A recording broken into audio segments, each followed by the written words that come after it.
Hello, guys. Welcome to Rex Arthur TV. This is the Rex Arthur Show, and where we discuss LGBTQ issues with an LGBTQ approach and an LGBTQ perspective, and also a humanistic approach in an LGBTQ plus planet. And it is very important that it is with a humanistic approach because today is happens to be Human Rights Day. And happy Human Rights Day to all ye humans of the world. And as we are going to continue, I want us to hear this song from Bishop Carlton Pearson, a lady who was introducing him to preach a very wonderful song. Peace is Possible is the title of the video. Be peace on earth, and let it begin. Let it begin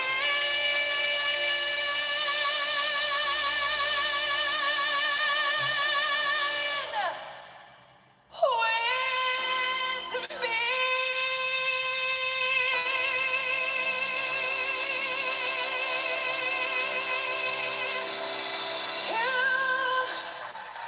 Take each moment. We gotta live each moment and peace eternally.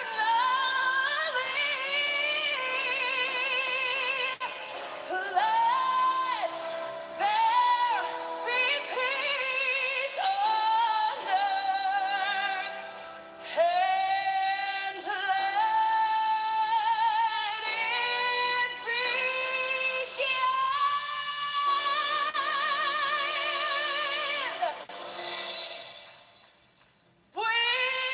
begin with me.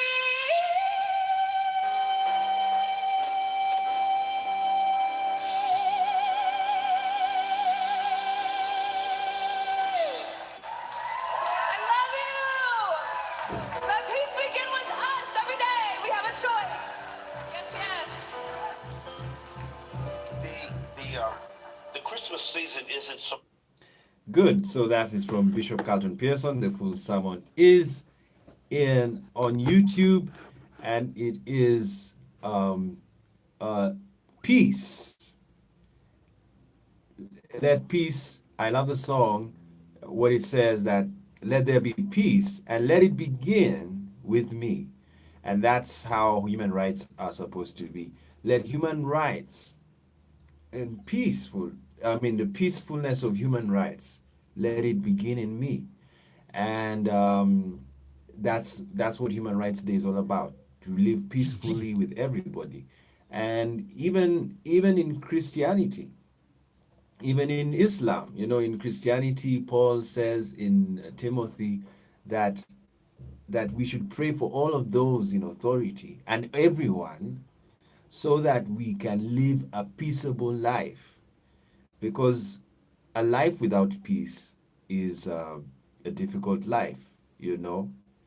And when Paul was writing that, it was not that he was living in a peaceful world. It was his desire. But the world was very unsettled, especially against Christians. But his answer to the war and to Christians was be peaceful, be peaceful and just pray. That's all he said. And then Islam is a religion of peace. In fact, the word Islam comes from salam, which means peace, much as it means submission. Of course, they say it means submission, but linguistically, it doesn't really mean submission, because submission would mean something else. It means, but philosophically, peace, being in peace is also submission. You've just accepted things as they are. And so, as someone who accepts, he submits. You accept that people, that we can live together despite our differences. That is a good submission, you know. But generally, Islam means peace, and salam comes from salam, which is in Hebrew is shalom, and it's a greeting, peace be upon you. Even when the angel went to greet Mary, he told her, "Peace be upon you." When there is also it was a greeting in Israel, and it's still a greeting today in the Middle East. And Assalamu alaikum. Then you say alaikum salam. Peace be upon you, and also let it also be upon you. So we always desire to be in peace. That's human nature. Yes, but the reality is there are days when we will fight. But I hope you're noticing the trend in the world. The world is slowly going away from the okay, it depends how you see it. For some people, especially if you're a progressive, you will say the world is becoming, what do you call it? Is getting peaceful, more peaceful and peaceful. But for other people, the world is the same. It hasn't changed. That's the Solomon philosophy. The Solomonic philosophy is that nothing new under the sun. What happened yesterday will happen today and will happen tomorrow. And that's that. People are going to fight. And I feel Solomon is my best theologian. In our theology channel, we have discussed the fact that religion has diverse theologies, and a theology is an idea of life, divine life and spiritual life that people have. So many people have their own theologies, like Calvin, Martin Luther King, and Gandhi. All of these people, they had philosophies, and if they mix their philosophies with God, they become theologies. So Solomon was the same. And Moses is also a theologian, but he was a very strict theologian. He was a moralist.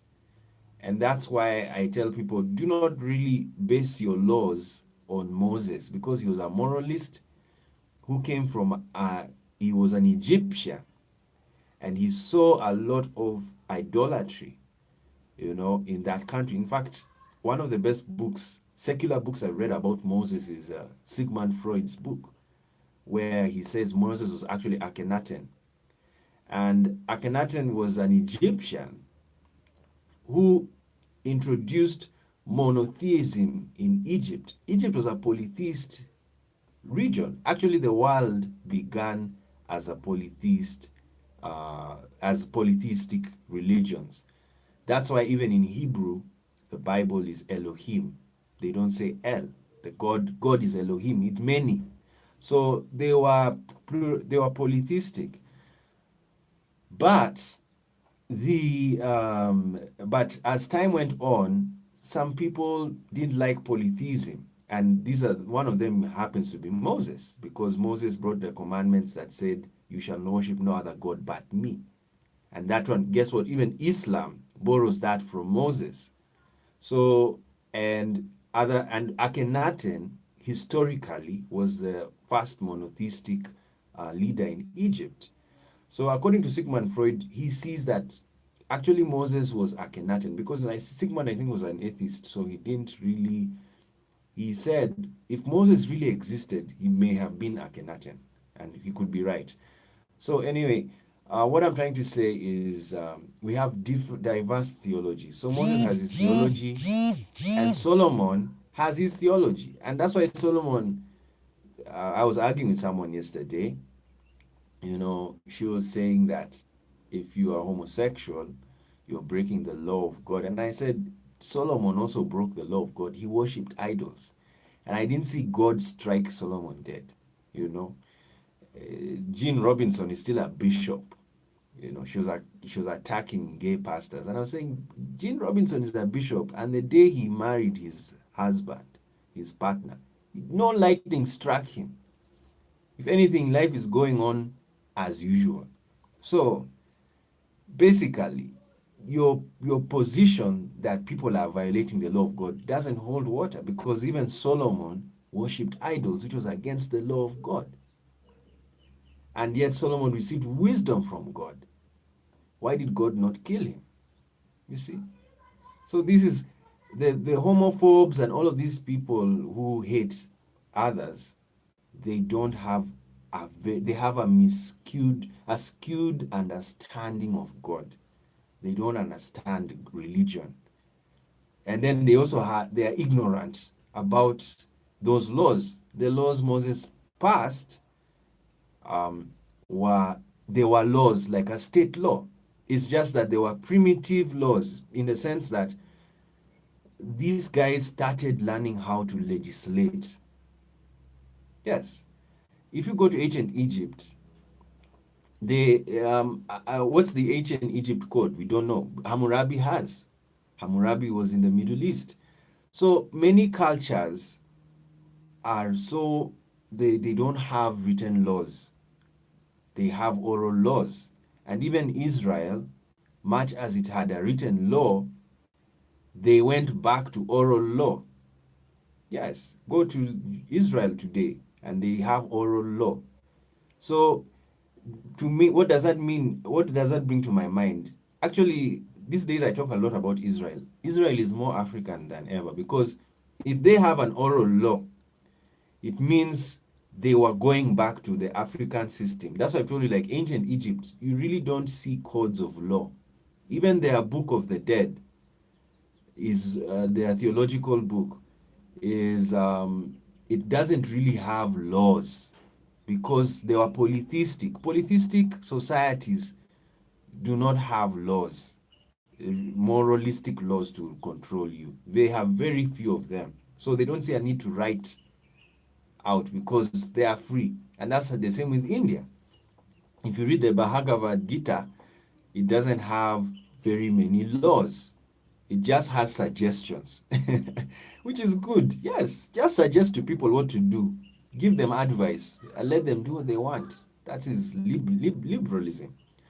But the Judaism, it doesn't have that. So, and speaking of laws, today is Human Rights Day, as we're saying, and it's the UDHR, the most important document in human rights, in the human rights dispensation.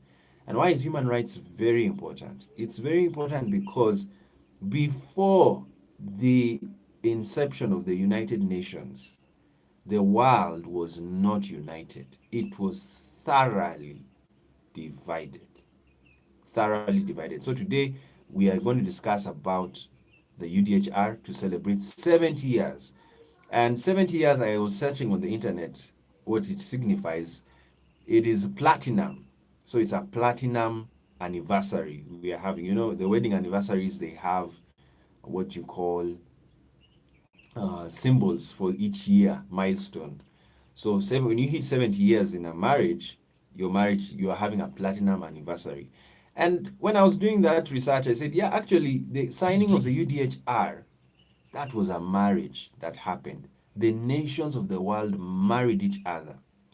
When United Nations was born 70 years ago, 1948, they married each other because marriage is union. That's why sex is union. Yes, that's why I tell people you cannot say homosexuals don't have sex. They have it. They unite. Yes, they unite. And that union is love. And the nations of the world, when they came to unite, that was love. Yes, they made love. They united. United Nations is making love, is to come together. Because when you hate each other, you fight each other. When you love each other, when you love each other, you unite with each other. There is peace in the world. That's why we played that song.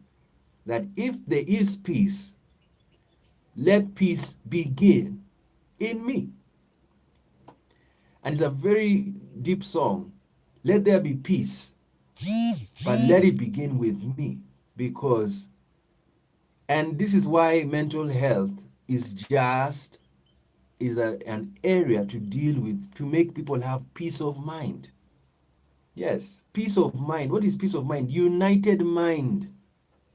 Do you know why bipolar is a disorder? It's because the mind is not supposed to be bipolar. Yes, you're not supposed to be divided. Schizophrenia. You know what schizophrenia means? Schizophrenia means split mind. The mind is not supposed to be split. It's supposed to be united. Because when it's united, it is focused. That's when you do this, this works. When you go here, that's a if you see a bipolar person, they can't really even function very well because their mind is what is cluttered. You know, they say this, then they actually do that. Yes, even that's why I tell people, like in religion, and I'm still to do that video, people never address the ancient mental health. Yes, there was ancient. Just because that's why I am a friend of Solomon. You know, Solomon, I think, was the best theologian for me because he says there's nothing new under the sun. What was there yesterday is there today and will be there tomorrow. As long as humans exist, it will be the same. So, what does that mean? Today, if you find mental health disorders, it means there were mental health disorders in the past.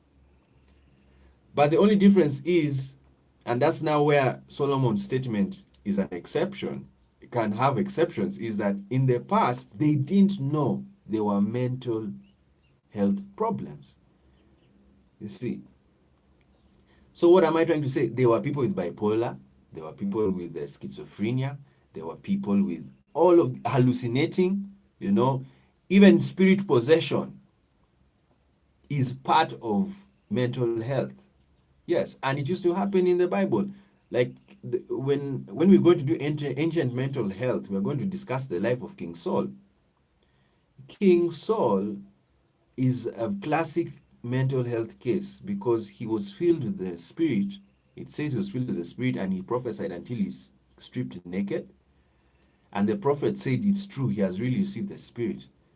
And then afterwards, he used to have disturbances in the mind. And David used to play for him the harp. So he was his music therapist. So whenever David would play, King Saul is calm. This is why today all musicians are music therapists. Yes, and this is why we even honor them. We give them Grammys and we give them VMA awards. Why? Because they are therapists. I did the video in my theological channel that anybody doing an art and a science, basically all professions, they are therapists. They try and bring peace to your mind. Because when you hear a nice song, Beyonce sings very well. That's a nice song. It makes me want to dance. You see. Just imagine if these musicians, all of them were bad. You know, they are playing bad music. Guys would even go mad. Yes, classical music. People work and read books with classical music. Why? It's cooling. It cools the mind. It's harmony. You know, harmony is unity. It's so beautiful. I'm so sorry. This is supposed to be human rights, but we have gone into philosophy. But it's okay. It's a good day. We are celebrating Human Rights Day. So let us talk. And so basically, King Saul needed the work of a music therapist. And he was to come to cool the mind of the king. And because kings have very many issues in their lives, you know, I was looking at George Bush Sr. that has passed away, and you know, everybody has their discussion about him. But I have changed my thinking about these people has really changed, especially leaders of the world, because now I see them in a humanistic eye. When I started seeing them in a humanistic eye, I really said these are just humans, you know, and so what I mean, George Bush Sr., of course, he did good things, and there are some things he did that were detrimental. It's a fact. Every president, every king will have that part. And like he didn't really was an LGBT supporter, he wasn't. So that was a sad part on his presidency. But there are certain things he was good at. Like I like him for his eloquence. He used to have a very nice, convincing tongue. You listen to him, and you feel like, wow, this guy, he can talk, and no wonder he was a diplomat. He was a diplomat in China before, I don't know, I don't know whether he also became a diplomat in Iraq, but before he became president, he was a diplomat. And yeah, it was a good choice. He knows how to speak. So, so what I'm trying to say is that everybody has their good and, or what we could call good, quote unquote, because what you'd call good, somebody else will call bad, and what you call bad, someone else will call good. Like me being LGBTQ, I would call it bad. He's bad being being homophobic by not helping the gay people when HIV was now ravaging America in the gay community. I would call him bad. But an evangelical Christian who is homophobic, because not all evangelicals are homophobic, we'll even discuss that later one time. Someone who is homophobic, let's just say a homophobe, will say no, he was right. He was right to not to help homosexuals because they should not be helped. So you see, I have a different view.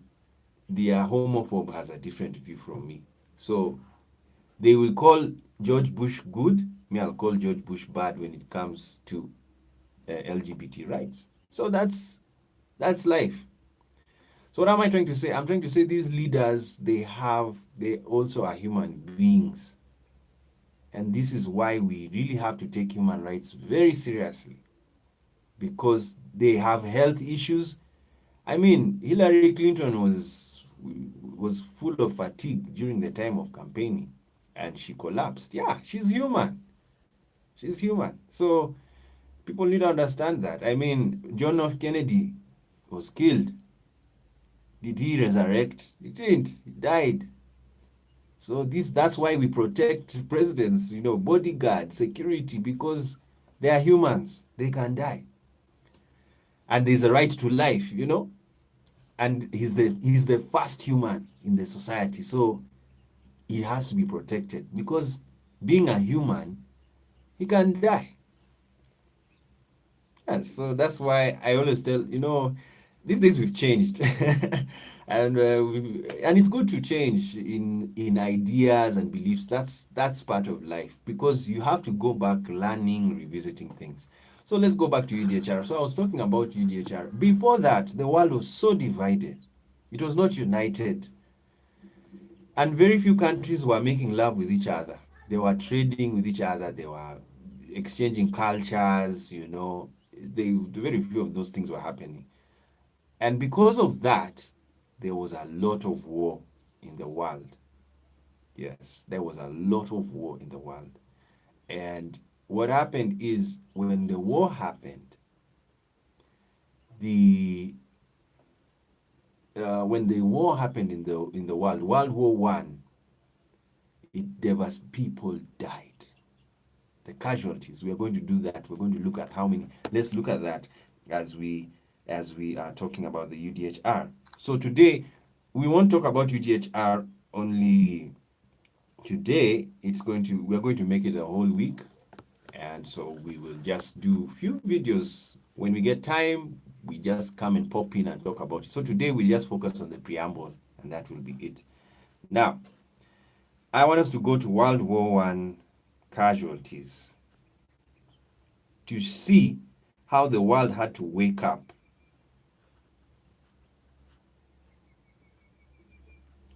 World War One casualties. This is the total number of military and civilian casualties in World War One. And when was World War One? Between 1914 to 1918. 4 years of fighting. 4 years of fighting. 40 million. My people, that is serious. 40 million people died in the First World War. Sad. Estimates range from 15 to 19 million deaths and about 23 million wounded military personnel, ranking it among the deadliest conflicts in human history. It was the worst, it was the first and the worst world war. Just think about it. 40 million. That's a whole country. Some countries are even 6 million. That is roughly 3 times of Sweden gone.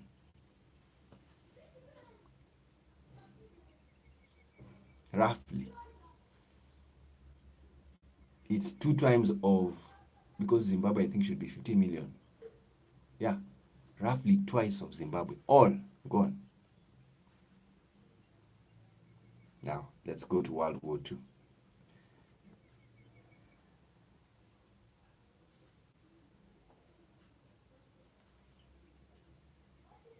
World War II, look at that, was the deadliest military conflict in history. As estimated total 70 to 85 million people perished, which was about 3% of the 1940 world population. The population of the world was 2.3 billion in 1940. But in that World War II, 3% of the world went. And it was just war, not even climate change, not climate destruction or climate war. We'll talk about that now very soon. Not that, just humans fighting each other. 70 to 85 million people. That is the whole of Britain gone. All. You know Britain right now? Let all those people, if they are dead, just imagine them all being dead. That is how many people died.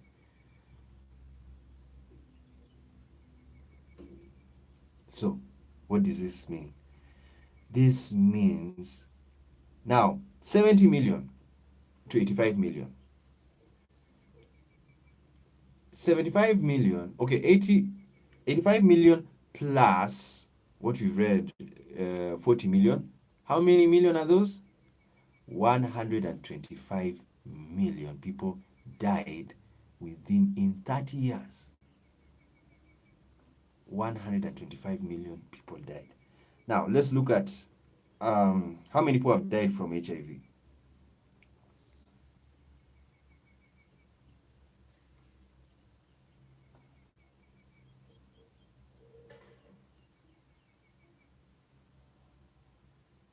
Okay. I'm just trying to, this is, of course, I'm trying to compare how many people have died from AIDS.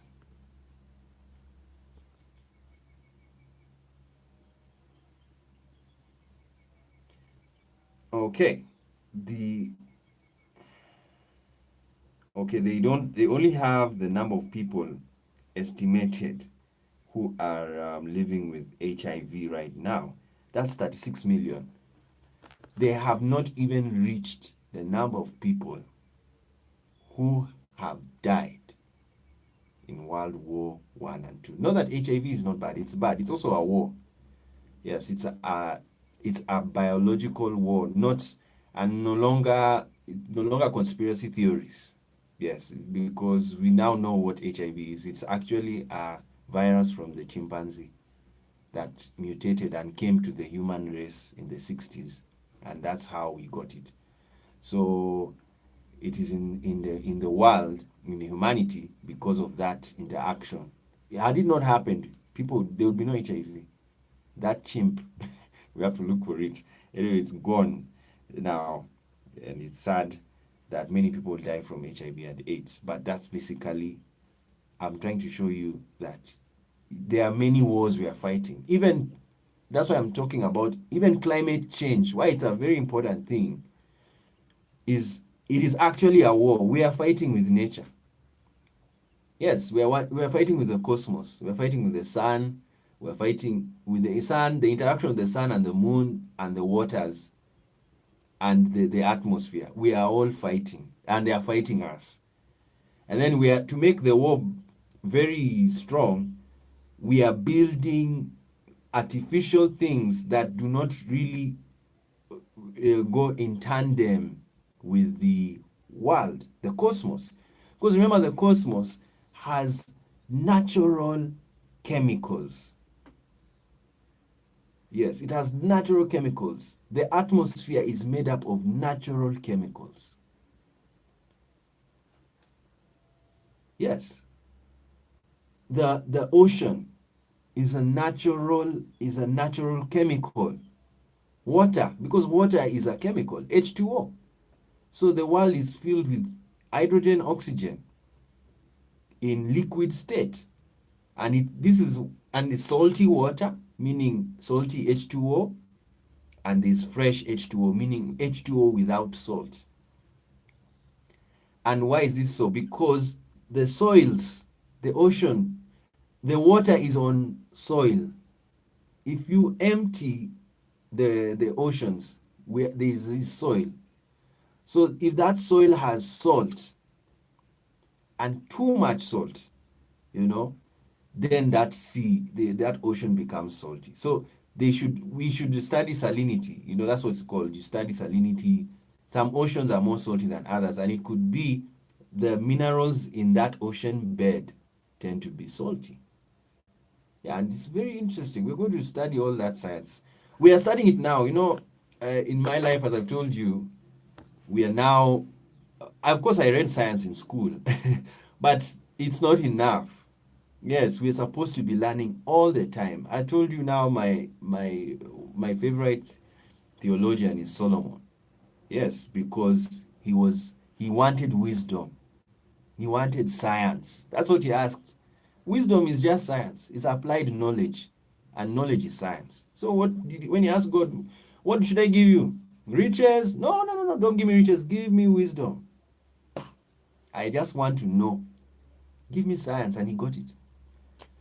And it says that he knew everything, or many things, that everyone was amazed to listen to him. Yes. So what am I trying to say? Science, and Solomon got the answer for the world. It's science. It's to know. Because when you see, do you know why dinosaurs disappeared?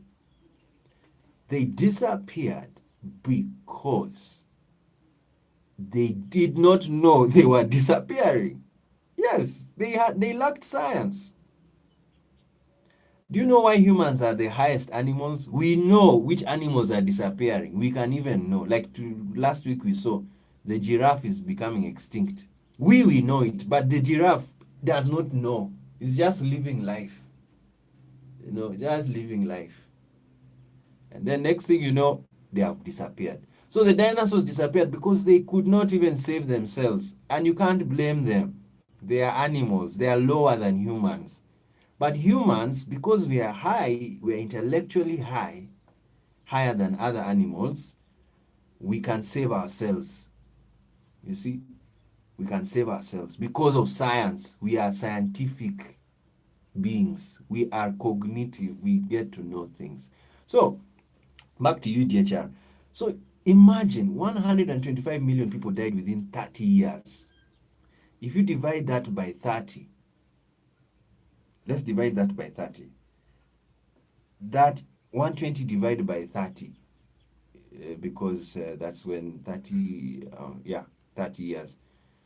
That is 4 million dying every year.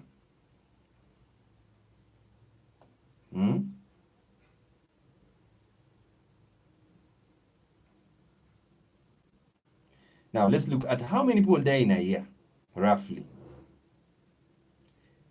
Wow, this is very interesting. 55.3 million people die each year. Can you imagine? On average, let's do average. That is a very high number.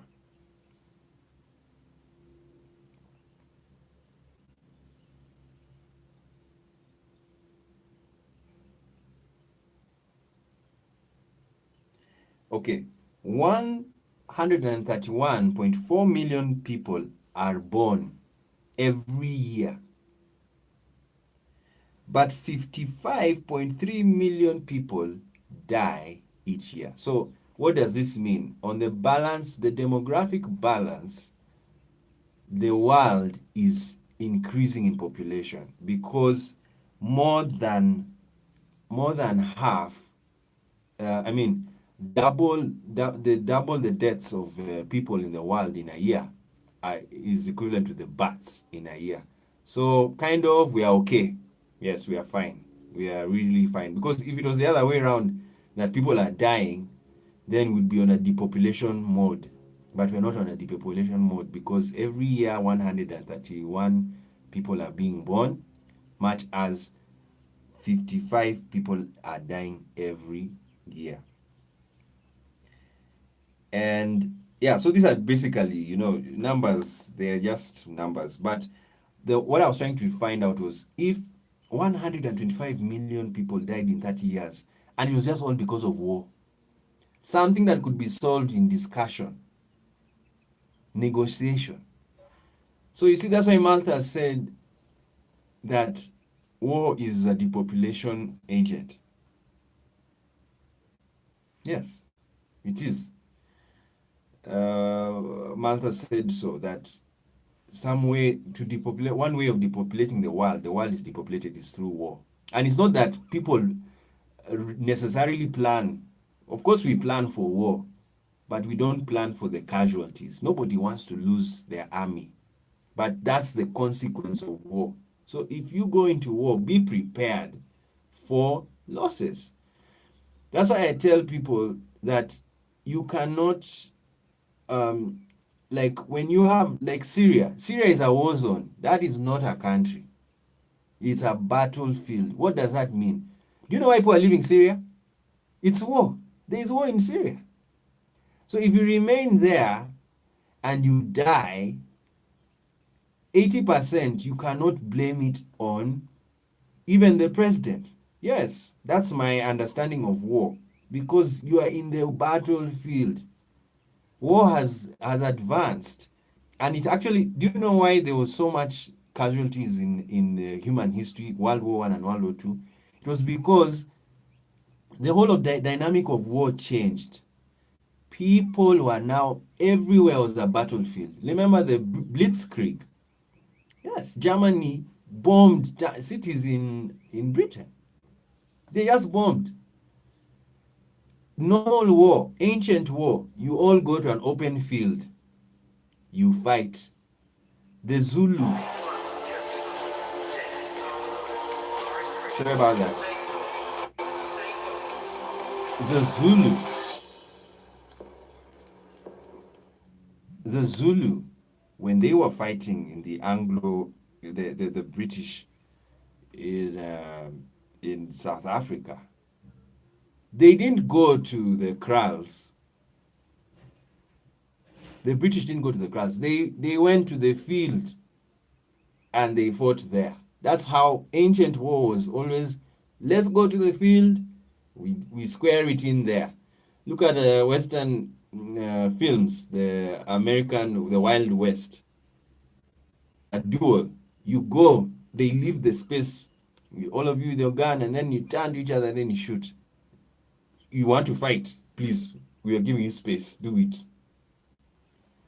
But in the 20th century, things changed. So war was extended to everywhere. So if your country is fighting the other country, just know your country is a war zone.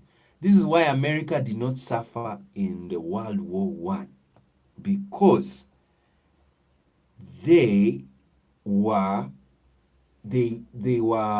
not involved in the war. They were in another side of the ocean. So being on the Atlantic, no one could go and attack them. But in World War II, why did America enter World War II? Japan bombed America.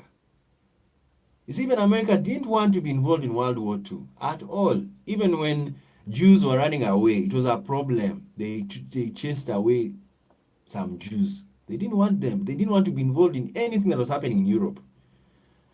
But when Japan bombed Pearl Harbor, America entered war. Why? Because that time people were bombing cities, they were bombing, it was madness. People were just mad. They wanted to destroy the world, literally. So when all of these wars happened, then the United Nations was formed. Of course, the League of Nations was formed in the 1917-18 at the end of World War One to try and solve that issue that had happened. Then, and then World War Two. So the League of Nations is actually the baby, is the father or mother or parent of United Nations. But the UDHR, which we are focusing on now, which we want to go into right now, and we're just doing the preamble and we'll be done, because we'll do very many parts of it and discuss them, because to me it's a document that needs to be there's a lot of discussion needed to be done about it. Being 70 years is a very long time, only 30 years to reach 100, so it's a good time to reflect and see. So basically, the UDHR was now a principle, a document to help the world not repeat that war, and secondly, to understand that we are humans, because what happened in World War II was a culmination of human hatred and human intolerance. You see, the Jews were killed, gays were killed because of who they are. You see, that's what happened in Nazi Germany. And not only did that happen, then humans also died, because Nazi Germany was bombing, Britain was also bombing. They were dropping, everyone was dropping bombs everywhere they could bomb, and people fight. Of course, as I told you, when it comes to military, leave the military. As I've told you, we are with Solomon. War can happen anytime. You have to understand the reality of humanity is human nature doesn't change. It can get better, but it still remains the same. That's why even if we can fight, the propensity to fight or the number of wars we have reduce when we now start talking to each other. Yes, and that's why there are countries where crime goes down. There's no more murder rates go down, theft goes down, rape goes down. It's because now humans are able to live a good life, and this is why we say peace is the answer. It is the answer. Jesus Christ is even called the Prince of Peace. I've told you, Islam, they want peace. They call themselves the religion of peace. Yes. But the problem, and this was also discussed very well by Aquinas and very many philosophers, was that sometimes the quest of peace requires war. That's when just war was born.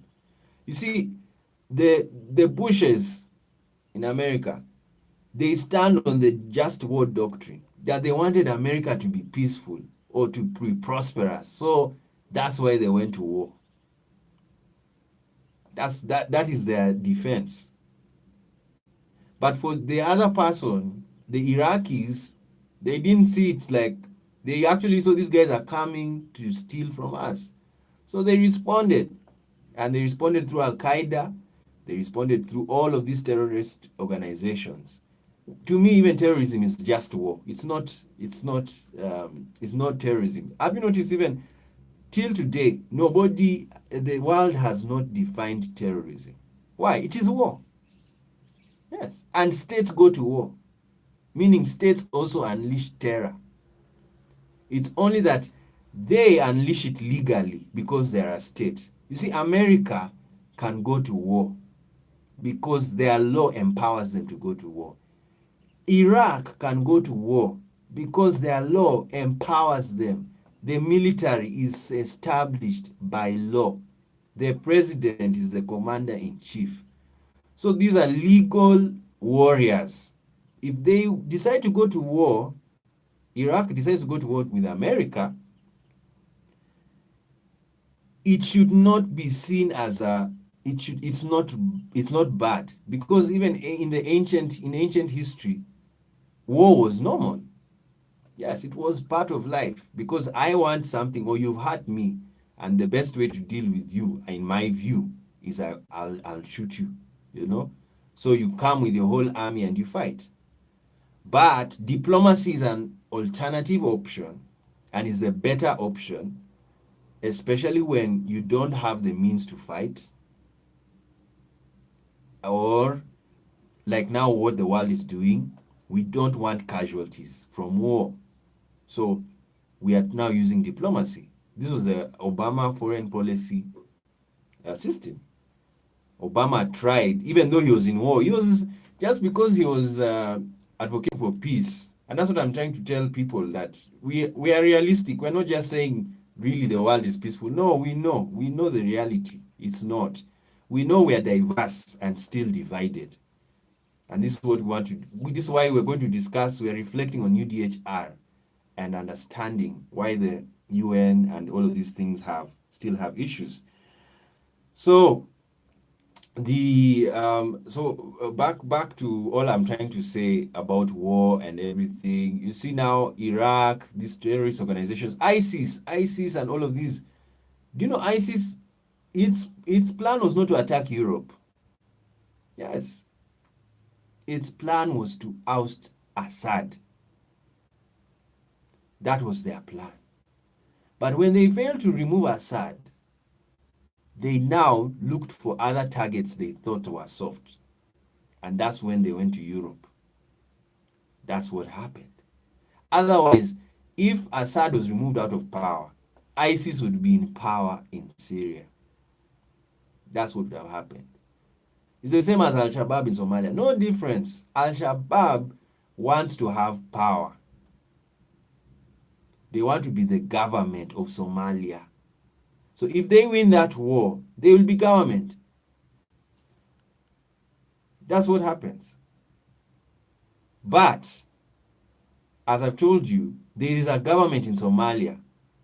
So the thing you need to understand about war, there are some warriors who should not be, you see, like Al-Shabaab and all of these terrorist organizations, which are just military organizations. They're just warriors. Yeah, and they are just warriors. That's all. Then terrorism is just a new word for an old thing that has been happening, war. So these warriors, they are fighting the state. So that's why the state responds. Because the state is already legally given power by the people to fight. You see, to fight. Because we're in democracies. We're not in theocracies. In a theocracy, it is the deity or the deities that tell you to go to war. That's why, if you read the Bible, there's so much genocide. It's because it was a theocracy. God just says, I want to kill all the Amalekites, and you will kill them. King Saul Israel was divided because of his failure to kill. Interesting. Because it was a theocracy.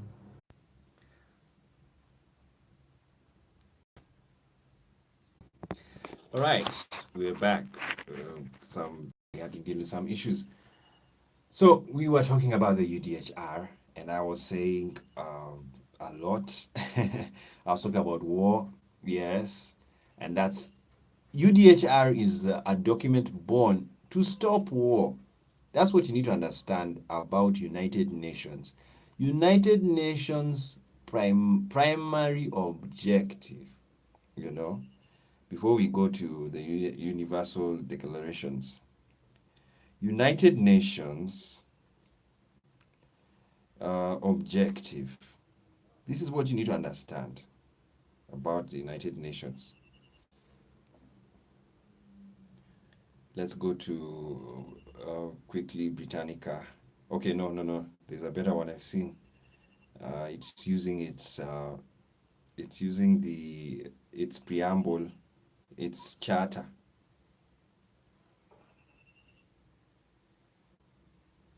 Yes, Quora. Quora is saying something very good. Aims of the United Nations. According to the United Nations Charter, the UN objectives are to maintain international peace and security.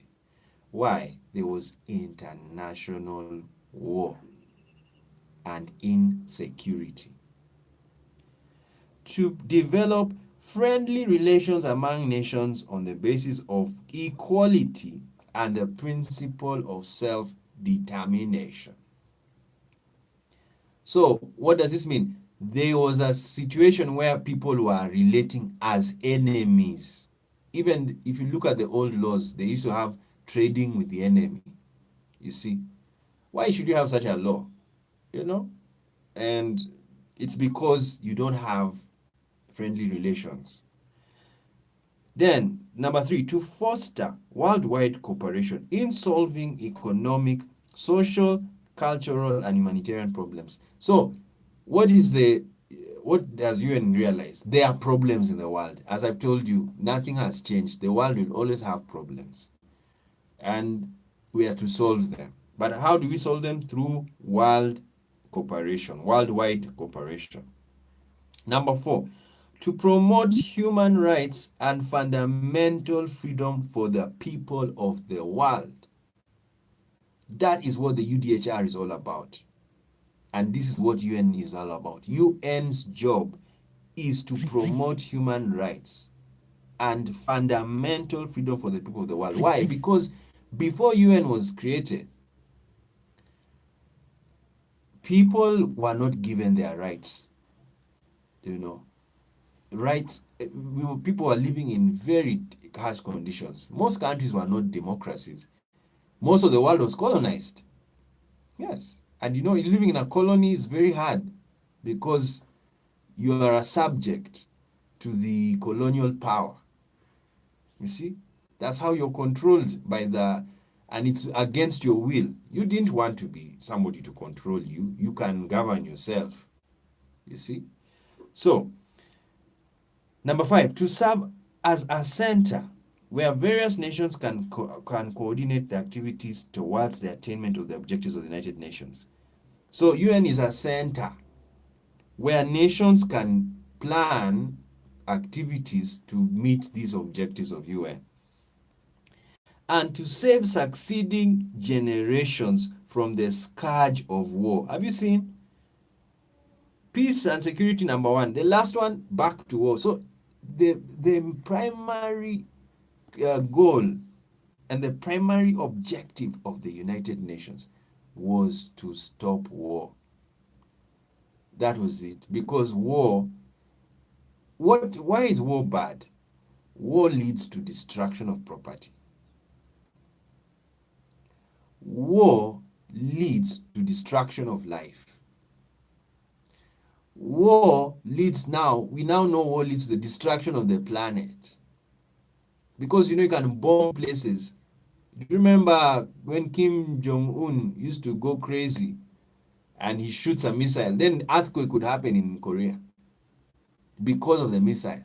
And that earthquake, if it's very strong, it can even bring down your country. So he used to make me laugh. You know, Kim is just another hilarious cartoon. You know, shooting missiles and they drop near his country and they are so strong, they are ballistic. So what happens is it goes to the sea and causes earthquake in his own country. So he could have even destroyed his country. It's hilarious, yet sad. So that is that's the consequence of war. That's why weapons of war, of mass destruction, you don't play with them. They're not like toy guns. You know, they're dangerous.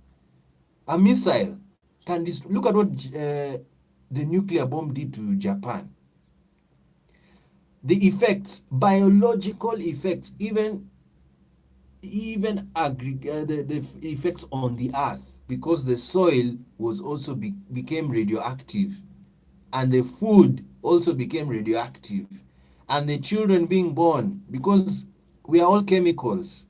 So the soil is a chemical, the food is a chemical, the humans are chemicals. So if the chemicals have gone to the soil, you have finished those humans, because the humans will become what the soil is. because they eat from the soil. So when the soil is radioactive, the food is radioactive, the human will be radioactive. That's why in Japan, they were having children born with limbs. You find the hand is on the face, you find things hanging. Why? They were radioactive because we are chemicals. They ate radioactivity, they inhaled it. That's why when that Hiroshima happened, do you know why you have memorials for that day? It is so that it never happens again. Why do you have the IAEA? It is to stop, not to stop the, because you can't stop the creation of atomic bombs or missiles because the knowledge is there. Even if you stop it, the knowledge is already there. So what you do, you regulate and control. Then the other way you do is convert that knowledge to useful knowledge. Like now, what is very happening to the climate change situation, that is good news. Countries are being advised to go to nuclear energy. Yes, nuclear energy. Because nuclear energy does not, of course, it has cons, and one of the cons is that if it spills over, it can be disastrous. Like what happened recently in Japan, also again, the spreading of the Fukushima, yeah, the reactor. So it was it was their own Hiroshima. They just created their own Hiroshima. It's bad, sad, and it can happen to any country. Even Germany had to shut down their nuclear reactors. They don't want nuclear energy anymore because they know its disastrous effects. But it can be channeled to good.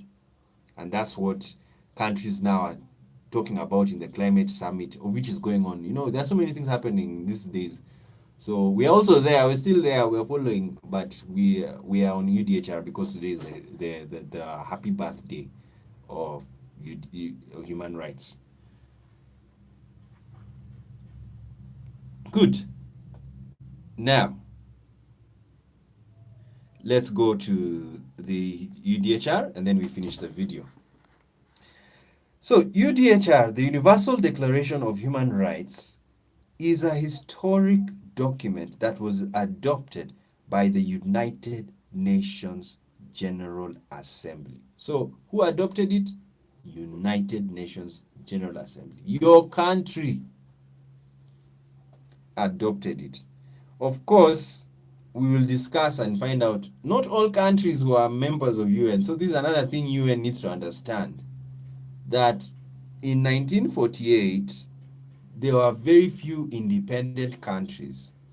So most countries really, that's why they could be, the reason why there's human rights chaos in the world is because most countries were not part of did not adopt the UDHR. Let's continue.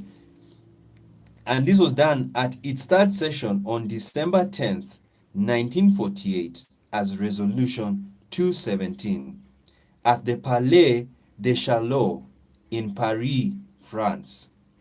Of the then 58 members of the United Nations, 48 voted in favor. Very important. None against. Hallelujah. 8 abstained and 2 did not vote. So 10 did not vote in favor, but neither did they vote against it. Now, the declaration consists of 30 articles affirming an individual's rights. Very important. An individual. An individual. That's why you don't say humans rights. You say human rights. In meaning, if you translate human rights in English again, in another translation, it is individual rights.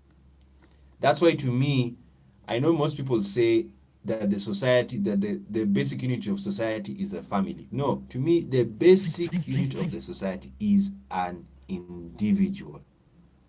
Yes, it is an individual. It's a human. Because without a human, there is no family. Yes. Without a human, there's no family. Do you know you can have a family? One human can have a family. Yes. The moment you get married, whether it is homosexual or heterosexual, the moment you get married, that is a family. It's because you're united by an act called sex.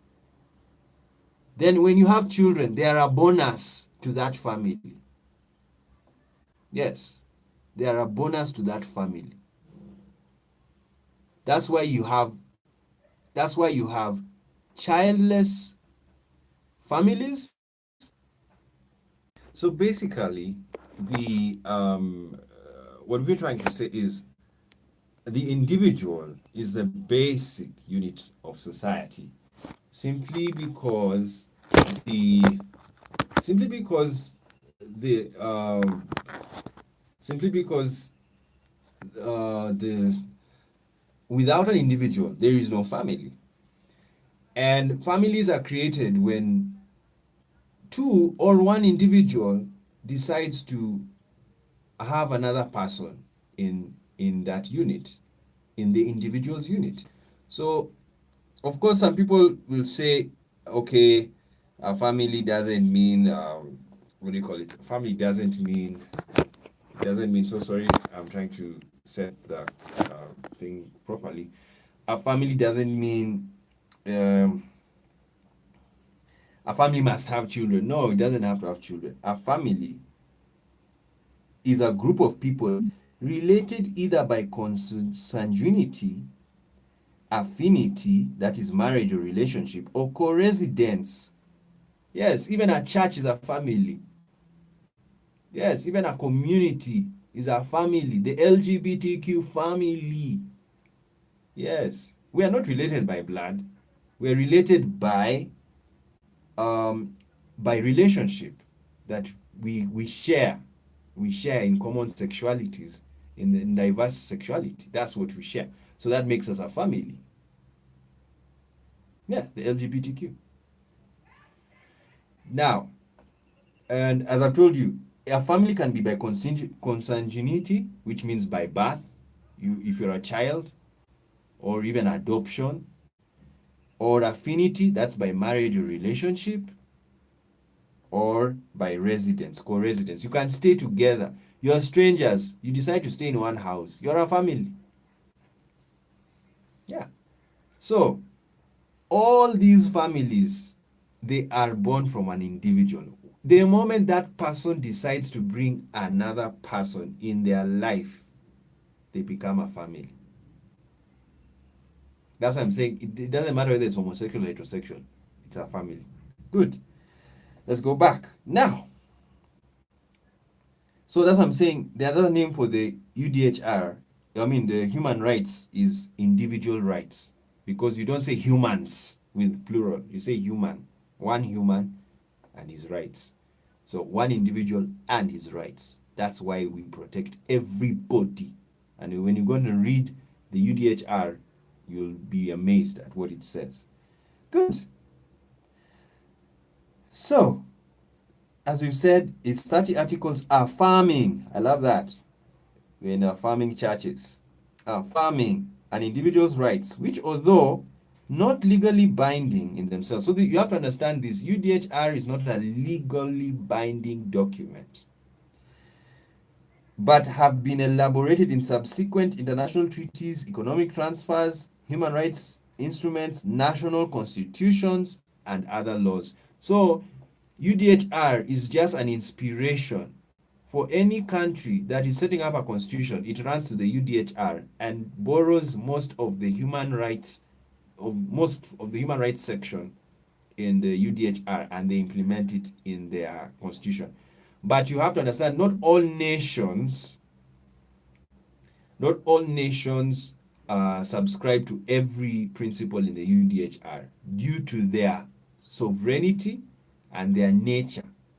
Like you see, Islamic countries, they don't allow non-Muslims to be president. That, according to the UDHR, is wrong. It's not. It does because you're treating non-Muslims less citizens, second class. But because the UDHR is not a document that is legally binding, those Islamic countries can do what they want, provided that most of the principles in the UDHR they are implementing. But this is why some of us we are armed for the view of a global constitution, whereby all countries in the world sign up to a constitution that is universal and allows everybody equality everywhere. That is what I'm saying. Equality without borders. Leave alone sans frontiers medicine or the doctors without borders. And I mean now equality without borders. Equality should be found in every country. Every LGBT equality in all countries. Religious equality in all countries. Gender equality in all countries. That's my vision. I have an LGBTQ vision and I also have a humanistic vision of equality everywhere. We have to remember you, Papa Karl Marx, Papa Liberation. All right. Okay. So some legal scholars have argued that because countries have constantly invoked the declaration for more than 50 years, it has become binding as a part of customary international law. And I agree with those scholars. Yes, 50 years have passed, and many countries still use UDHR for most of their the Bill of Rights and human rights. So it's now a custom, international custom, to keep human rights. So let's make it legally binding. That's what these scholars are saying. However, in the United States, in the Supreme Court in Sosa versus Alvarez Machine 2004 concluded that the declaration does not of its own force impose obligations as a matter of international law. And there is where the Supreme Court has knocked out the legal scholars. It has not imposed obligation. It has not forced anybody to implement it has not forced them to implement the principles of the UDHR. They are just guiding principles. As I told you, like Hinduism and Buddhism, they just give suggestions. They don't command. You see, Christianity and Islam and Judaism, Abrahamic faiths, they are very command driven. You must, thou shalt not. If you do, yeah, punishment. That's how the Judaic, Christian, and Muslim systems work. They work with command. But the Eastern religions like Buddhism and Hinduism, they work with suggestion, just ideas. You could try. We are humans, so let everybody live in peace. That's how, when you listen to Buddhists and Hindus talking, especially Buddhists, they don't force you. You do what you want, but I think this should happen, and they let you go. Do what you want. So that's why Pope Benedict did not like the UN. He called it a toothless dog because it has powerful instruments to implement, to stop human rights violations. Yet it can't. So he called it toothless. And because he's coming from a religion that is used to commanding, it's used to being very militaristic. You see, very militaristic. And so he was wondering, why are we having an organization that cannot even implement what it stands for? Because this is what we're going to see, the pros and cons of the UDHR and the UN, is that basically people are still dying. There are still wars in the world. So what does it mean? Should UN go back to the drawing board? Like in the past, I used to blog like that the UN Security Council needs to be remodeled because it is we already know how it's shaped. Russia will never agree with America as long as China says no to America. They are just China and Russia are always together.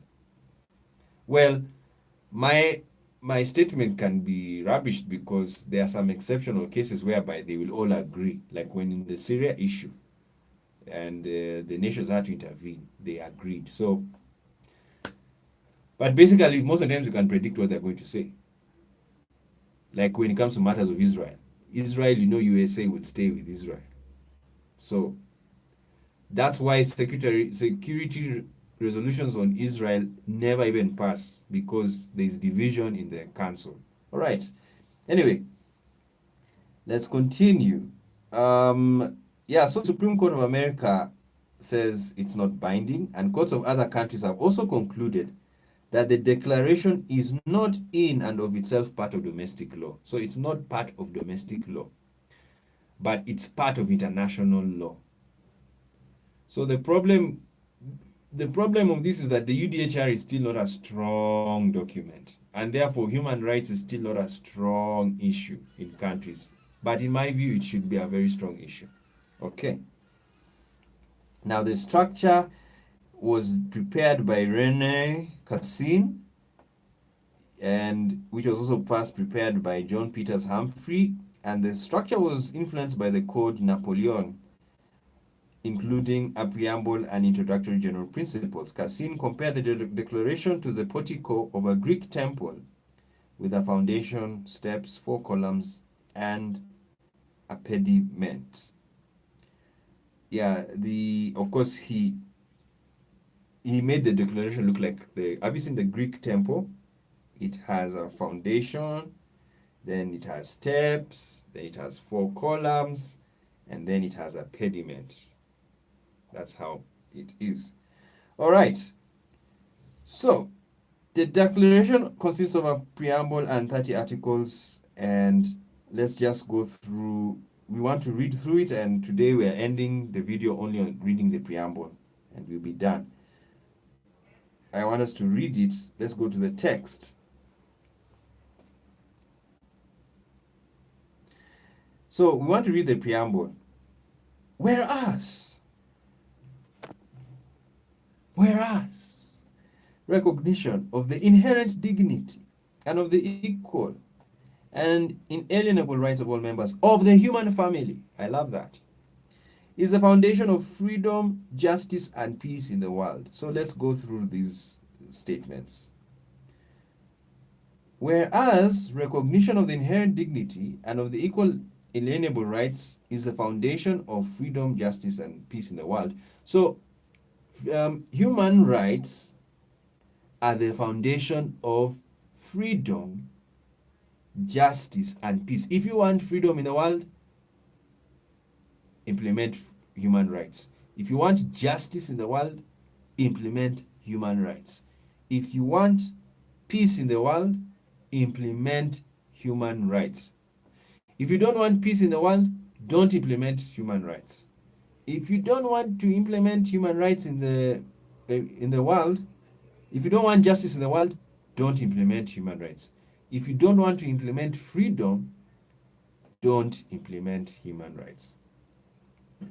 Whereas disregard and contempt for human rights have resulted in barbarous acts which have outraged the conscience of mankind, and the advent of a world in which human beings shall enjoy freedom of speech and belief and freedom from fear and want has been proclaimed as the highest aspiration of the common people.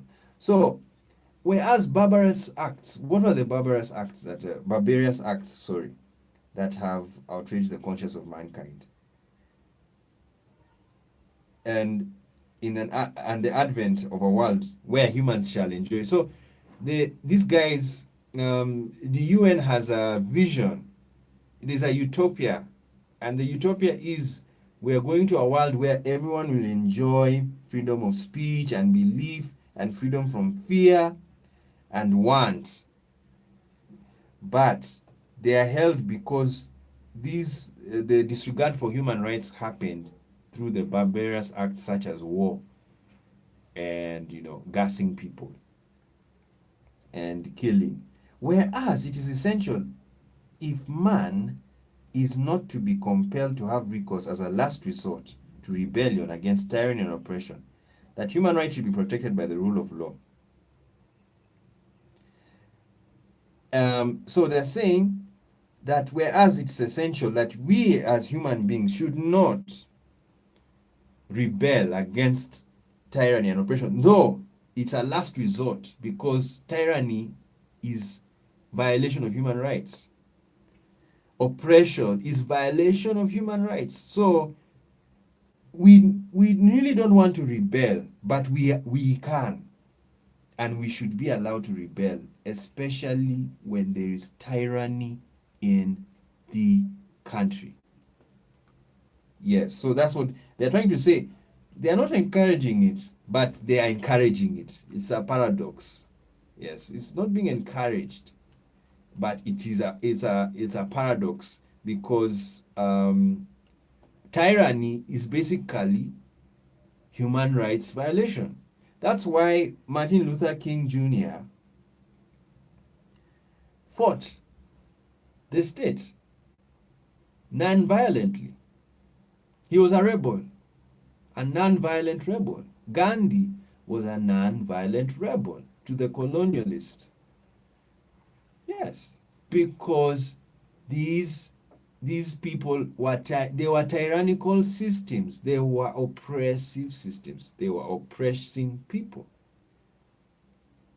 and they didn't even have time to talk to people. You see, that's why we're in democracies. We like democracy because we can talk to each other. When things are not working, you come and sit and talk to each other.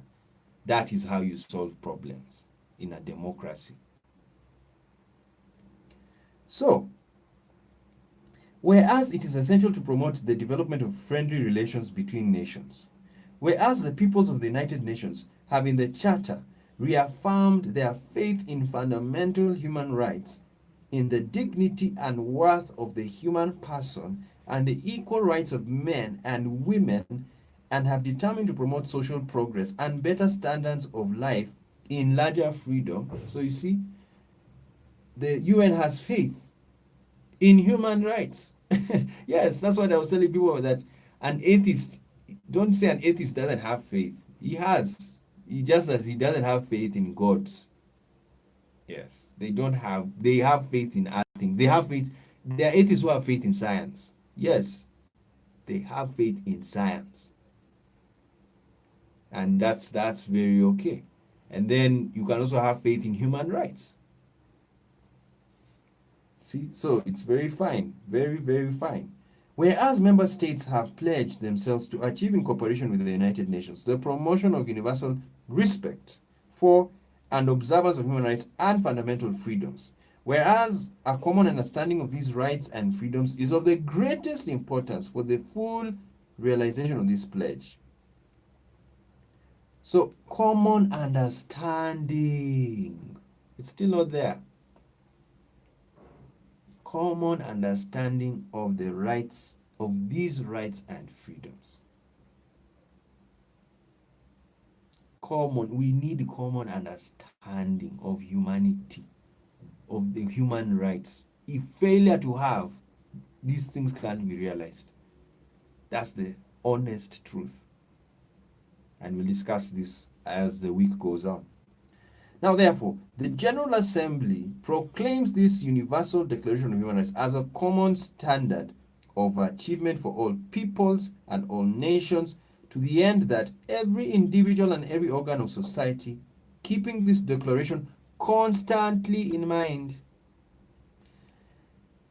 shall strive by teaching and education to promote respect for these rights and freedoms, and by progressive measures, national and international, to secure the universal and effective recognition and observance both among the peoples of the member states themselves and among the peoples of territories under their jurisdiction.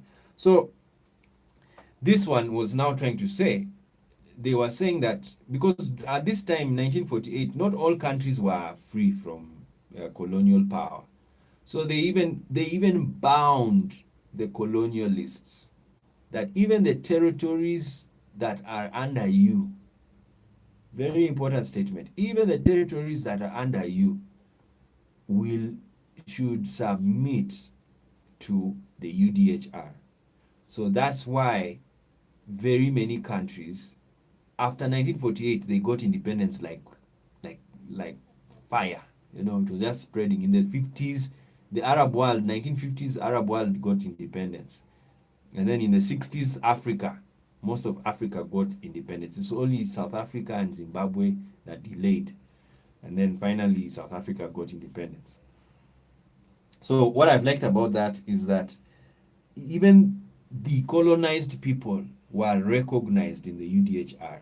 And that's a good sentence in the UDHR.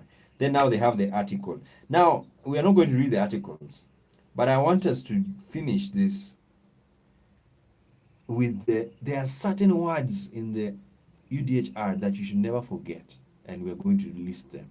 Number one, all. All means all. Yes, all. Even a mad person, even a blind person, even a criminal. All. All. All human beings are born. So, who is a human being? Is somebody who is born. As long as you're born, you become a human being.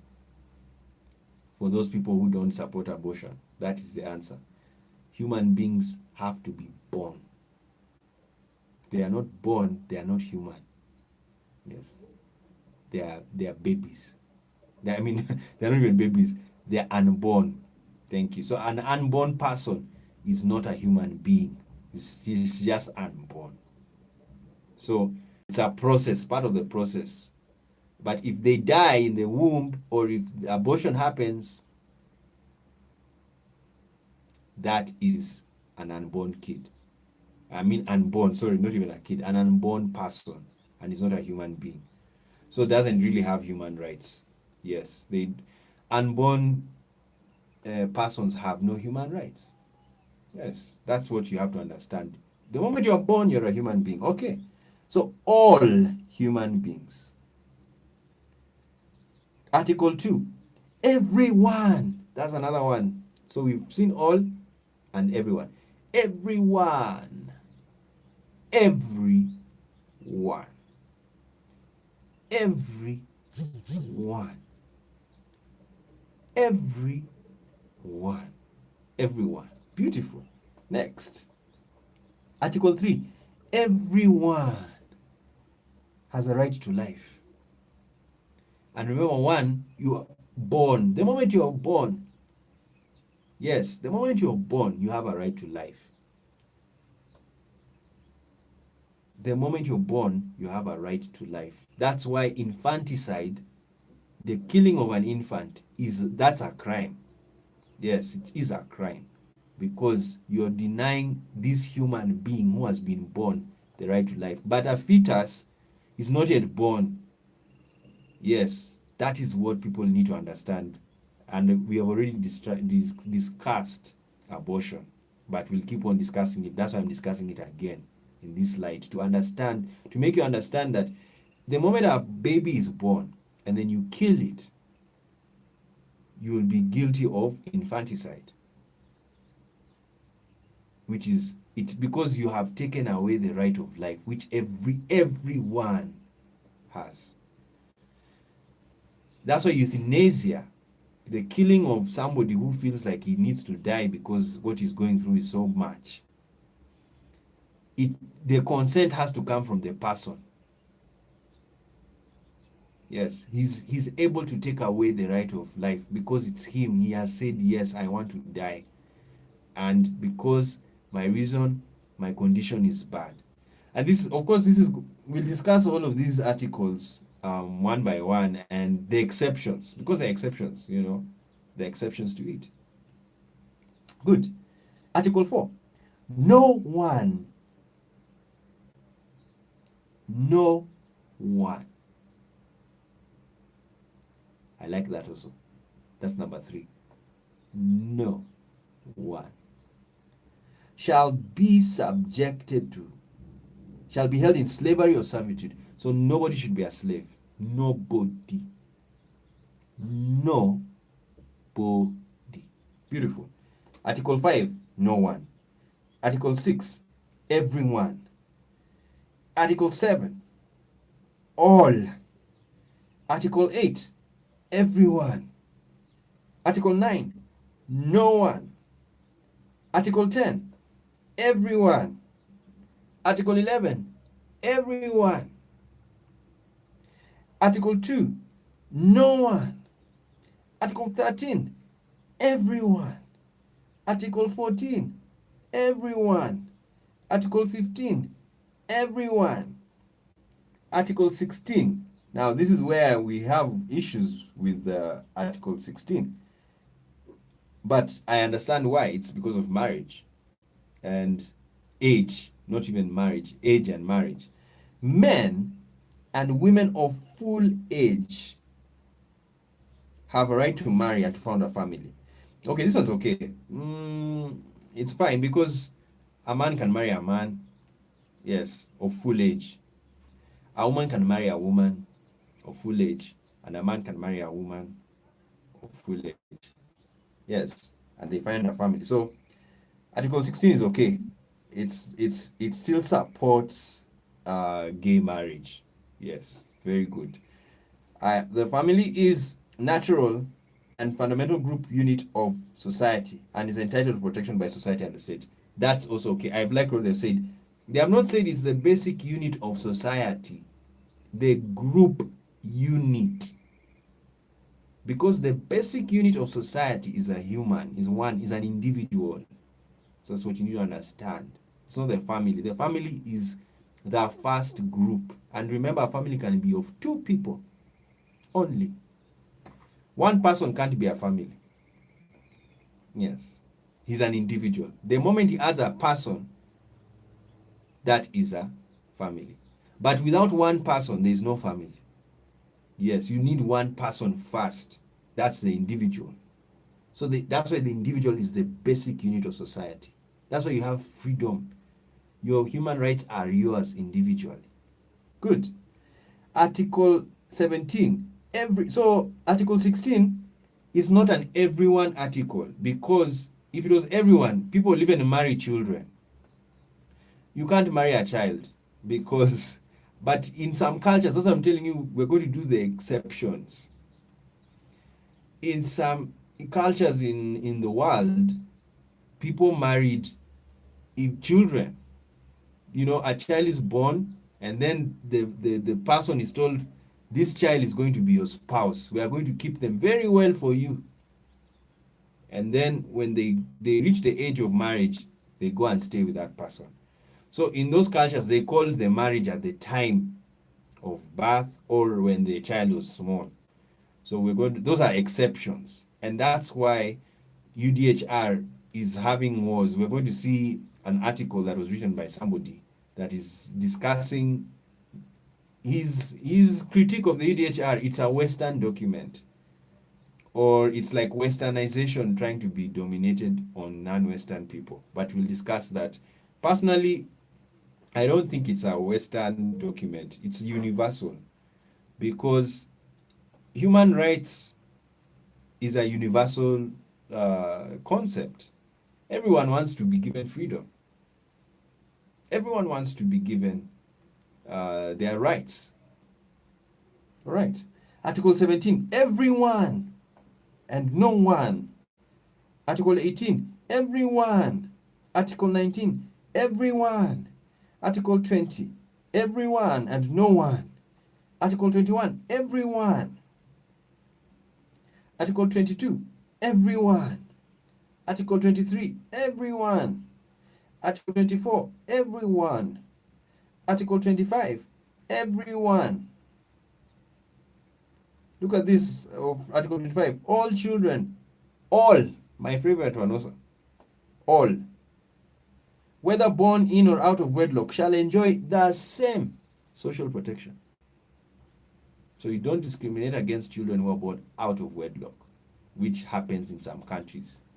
Yes, they happen in some countries. If you have a child out of wedlock, they tell you you're not getting same social protection like those who married and had a child. But that's wrong. A child deserves the same protection because they are all equal. There is no child who is greater than the other. They are all equal. Everyone, Article 27. Everyone, Article 28.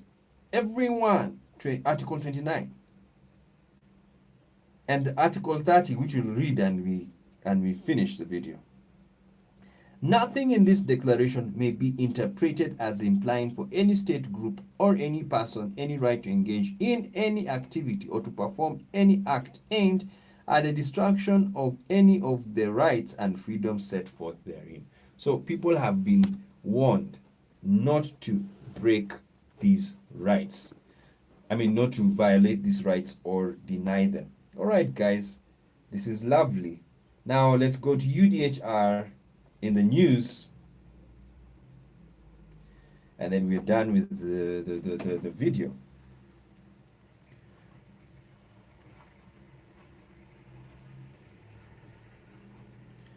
So China.org says the UDHR a common achievement for humankind. Then they have read all the articles. Yes, and I like that. It's a common achievement for humankind. Congratulations, world. We did it. We sat down and we gave ourselves our freedoms and our rights. We realized we have rights. And most countries base their human rights on these rights. Thank you so much, humanity.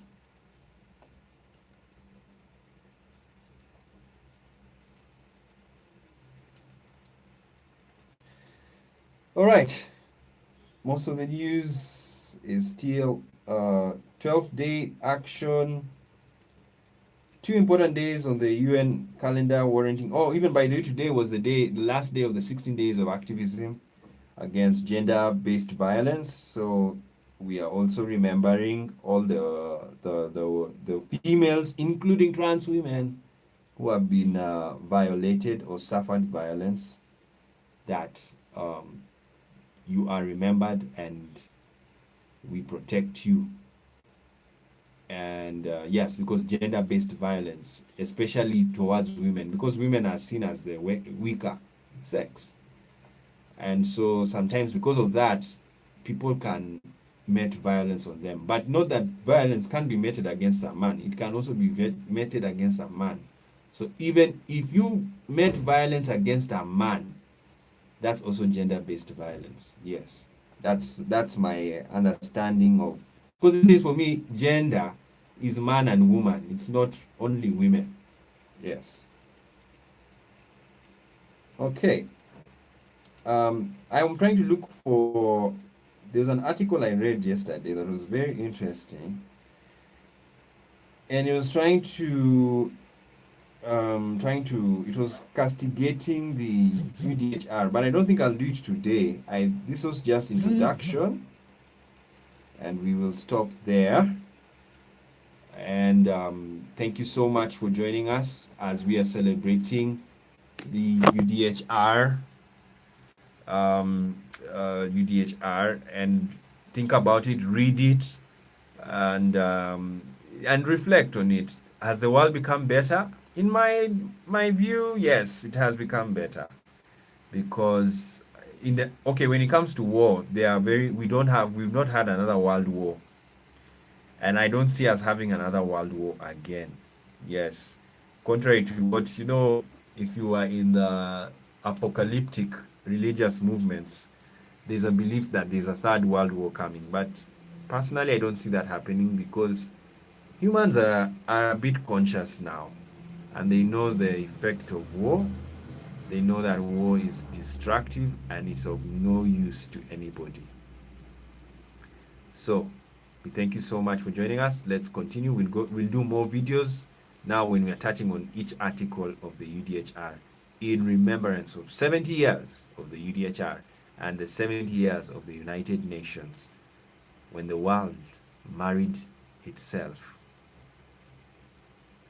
or the nations married each other.